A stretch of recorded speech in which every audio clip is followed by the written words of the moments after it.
Chairman সাহেব। বাবু ওয়ালাইকুম আসসালাম। সুখী নাইছ? বহ বহ বহ। হ্যাঁ ও আচ্ছা জি আচ্ছা কথা বলুন আপনারা আরে বসো।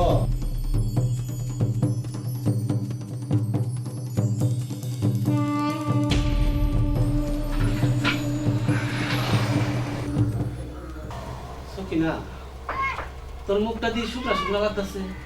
কিছু খাইবি? না স্যার, কিছু খাবো না। খাইবি না না? তো যখন তুই নাই কইবি তখন কিন্তু আমারে খাওয়াইস।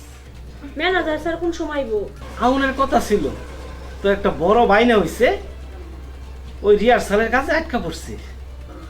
তাইলে আমি এখন যাই। যাইবি? যাইবি তো, আরো কিছুক্ষণ থাকস না। আরে তোরে তো আমি নায়িকা বানাবো, তুই তো চিন্তা করস কে?